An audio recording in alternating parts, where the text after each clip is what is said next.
Church mergers, are they a strategic move for the future or a sign of struggle? More churches are merging than ever before in the United States. And today we're going to talk about the union between Franklin Christian Church and Southeast Christian Church. It's a prime example.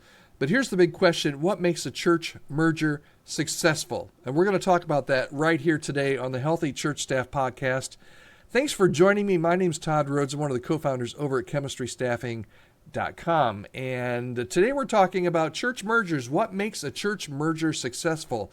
If your church has ever considered merging, partnering, or even just collaborating with another congregation, I think there are 5 critical lessons that you need to know, and we're going to dive in today. So let's go ahead and get started with lesson number 1, embracing strategic partnerships. First, this merger that we're talking about between Franklin and Southeast highlights the importance of strategic partnerships.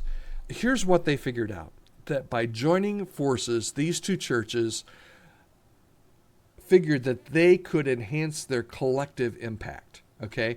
As church leaders, we should consider how partnerships with neighboring churches or organizations can strengthen our ministries and better serve our communities. For example, in this case, the merger between Franklin Christian Church and Southeast Christian Church, a much larger church, was driven by a shared vision to reach more people with the gospel and to be able to pool resources for greater community outreach.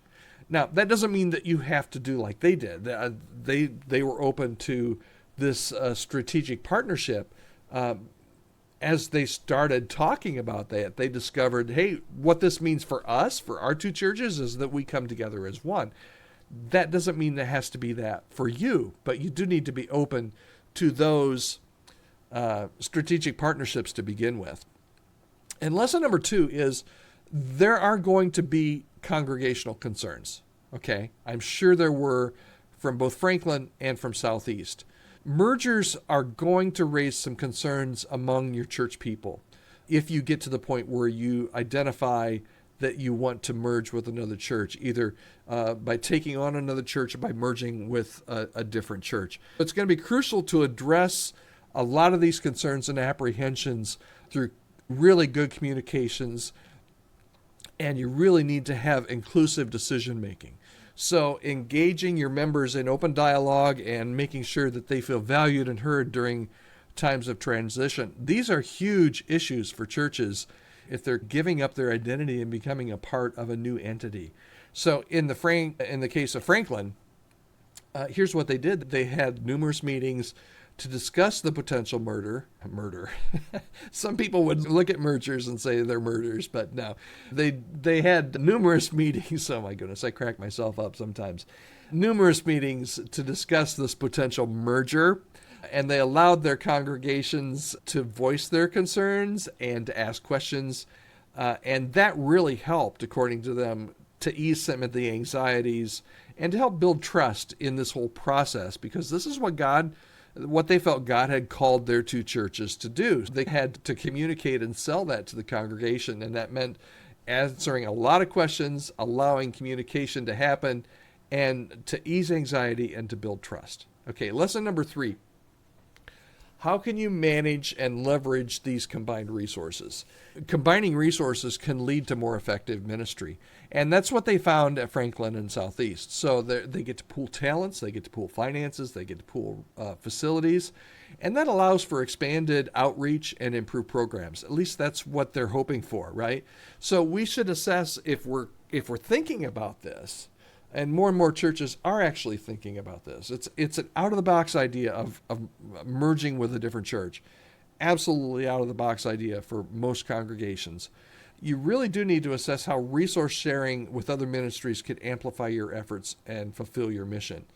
For example, the merger enabled the combined church to utilize Southeast Christian Church's extensive facilities and Franklin Christian Church's strong local connections. So what that resulted in is a more robust community presence for this new merged church. Okay? So lesson number 4.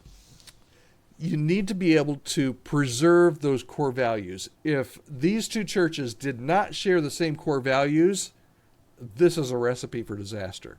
So while structural changes occur, you got to maintain the core values. It's absolutely essential. And this merger underscores really the need to uphold doctrinal beliefs, but also cultural identities. So as leaders, if you're thinking about a merger, you really need to ensure that the growth initiatives align with foundational principles. Now, here's what I mean by that.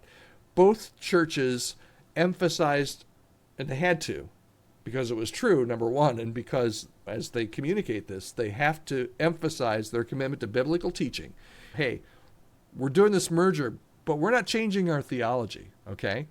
We still have a commitment to biblical teaching. We still have a commitment to community service. And in fact, this merger is going to allow us to do more community service. And what that does is it allows these values that were central to both of these churches to remain central throughout the merger process and in the new church at all. Okay? And then lesson number 5, and this is my last one for today.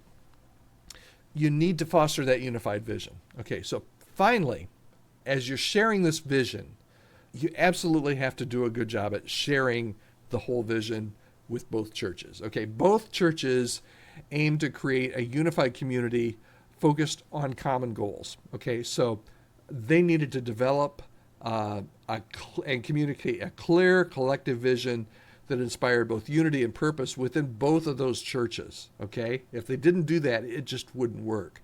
The leadership teams had to work together to craft a mission statement that reflected their combined aspirations, and they had to provide this roadmap for their churches for a joint future together. As we wrap up this topic here today, we're looking specifically at what happened down in Kentucky with Franklin Christian and Southeast Christian.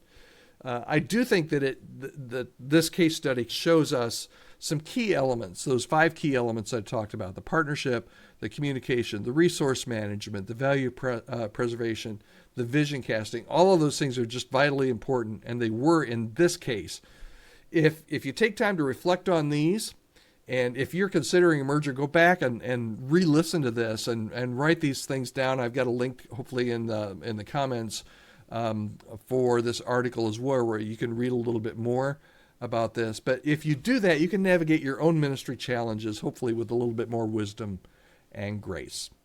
And really what the hope is that you have greater impact and a healthier church. And that's what we're all about here on the Healthy Church Staff Podcast. We want to resource you and your church with resources and services that help you achieve your mission better. So if there's any way that I can help you or your church, particularly in the area of healthy church staff, maybe you're looking to hire a new staff member, maybe you need some help with some compensation studies, some relocation things, some restructuring, all those kind of things we can help you with. I would love to be able to talk with you and partner with you if that's something that would be of interest. You can reach out to me anytime at podcast@chemistrystaffing.com. And I thank you for joining me here on the Healthy Church Staff Podcast. You can catch me anytime. I live over at the website 24/7. I never sleep. Chemistrystaffing.com. You can find a whole bunch of resources, blog articles, podcasts, YouTube videos, all different kinds of resources that will help you as a personal staff member to be a healthy church staff person, and for your church as a whole to develop that healthy church staff that will lead you into the future. All right, thanks so much for joining us. We'll be back here again tomorrow.